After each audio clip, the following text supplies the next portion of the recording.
হযরত আলী অবস্থা বেগতিক দেখে চিন্তা করলেন এই লোক আমারই নিয়ে ষড়যন্ত্র করবে। হযরত আলী তার সন্তানদেরকে হাসান হুসাইন তাদেরকে দায়িত্ব দিলেন। একটা কি দায়িত্ব?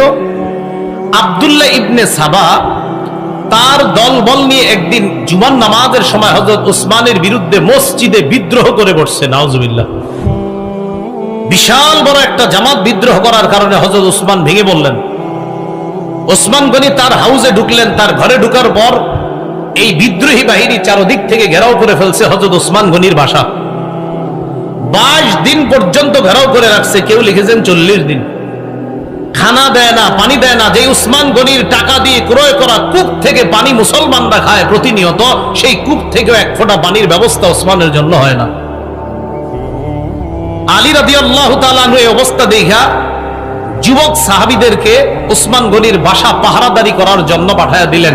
এই যুবকদের মাঝে তার 2 কলিজার টুকরা হাসান হুসাইনকেও পাঠাইছেন। আলী চলে গেলেন মদিনা থেকে বাহিরে। যুবক সাহাবীরা প্রধান ফটক পাহারা দিতেছে। 35 হিজরির 18ই জিলহজটা সারা জীবন মনে রাখবেন। বলেন 35 হিজরির, কেউ 17ই জিলহজও লেখছে, 17 বা 18 জিলহজ শুক্রবার।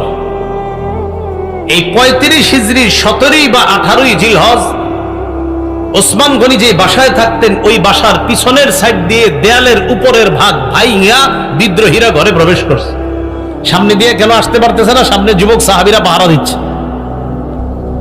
ঘরে প্রবেশ করার পর হযরত উসমান গনি তখন সূরা বাকারা তেলাওয়াত করতেছে।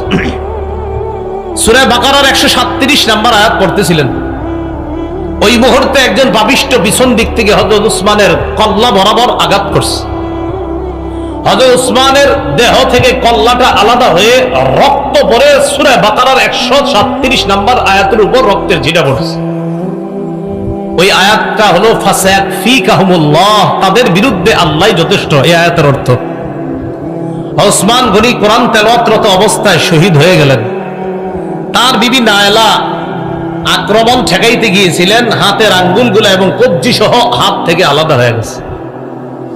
হযরত উসমান গনিকে শহীদ করে দেওয়ার পর এই জায়গাটা মনে রাখবেন, 35 হিজরির 18ই জিলহজ মুসলমানদের একতা নষ্ট হয়ে গেল। আজও পর্যন্ত সেই একতা ফিরে আসেনি।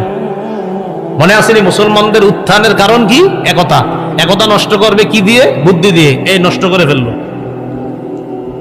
হযরত উসমান গনি শহীদ হয়ে যাওয়ার পর মুহূর্তের মধ্যে ছড়ায় গেল উসমান গনি শহীদ হয়ে গেছে। আলোচনা শুরু হয়ে গেল পরবর্তী খলিফা কে হবেন। বিদ্রোহীরা চিন্তা করলো, আব্দুল্লাহ ইবনে সাবা সহ বিদ্রোহীরা চিন্তা করলো যে